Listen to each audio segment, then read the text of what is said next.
Okay, let's talk about something that many leaders feel, but they don't always say out loud. And hear me out on this one because it's important. How you use your leadership energy, it matters. And more importantly, how you distribute it. Because here's the truth that can feel a little uncomfortable to hear at first. Not everyone on your team should receive the same level of your leadership energy. Now, I can hear a lot of gasps or just like, oh my gosh, she said that. Let me be clear. Leadership, it absolutely requires supporting your entire team. Every employee deserves clarity, fairness, and the opportunity to succeed.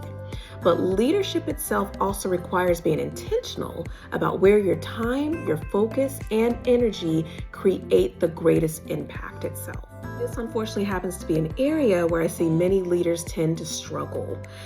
And what I see happening in a lot of organizations is leaders, they're spending a disproportionate amount of time trying to manage, trying to coach, and correct their most challenging employees. And these are the ones who, struggle the most with consistency, avoid accountability, require repeated direction. And while the intention is to help them, the impact can become unbalanced itself. So because, while that energy is being directed towards underperformance, your high performers, they often receive less attention, less development, less feedback, less investment itself.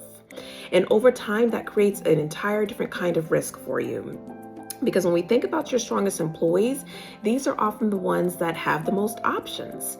And when they feel overlooked, they disengage and they leave. So this becomes more than just a performance issue for you. It becomes a retention issue instead.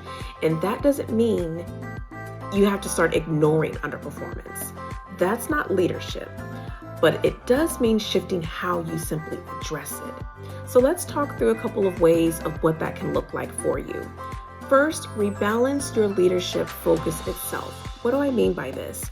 Start by evaluating where your time actually is going. Are you spending more time reacting to problems versus, reinforcing what's actually working for you in your business? That imbalance itself matters much more than you may realize. And you guessed it. Invest intentionally in your high performers. Your high performers, guys, they're not just fine just because they're performing and they're excelling and not asking you for much. They need development. They need your time. They need, opportunities to grow. They need recognition because that type of investment in them is what keeps them engaged and keeps them with you. Also, address underperformance with structure and not emotion. What do I mean by that? Underperformance itself, it should be managed through clear expectations, defined consequences, and consistent follow through. Not repeated conversations and emotional, overinvestment itself. Structure, it protects your time and reinforces your standards. And then protect your leadership capacity. Big one.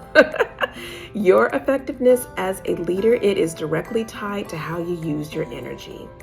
And so if it's constantly being drained, by reactive management itself, then you simply lose the ability to lead strategically. So what is the key point here that I want to make? Strong leadership, it's not about, giving equal energy to everyone itself. Yes, we want to make sure that we support our team in its entirety, but it's about giving intentional energy where it strengthens performance, supports your culture, and drives your business forward, okay?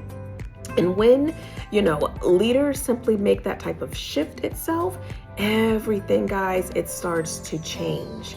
And here at LH HR Consulting, this is definitely one of the most, just important leadership adjustments that I help organizations make by helping them to align their leadership effort, with real business impact itself.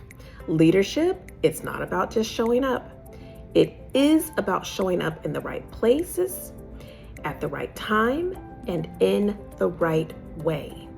So if this resonated with you, then listen, continue following along with the series where I'm breaking down different things that, leaders are struggling with, but of course, how to fix it. Like, share, comment, and definitely subscribe. Guys, like I always say, let's build better. But let's be intentional and strategic, with our time and making the shift where we may need to so we can see the change and the results that we want to see.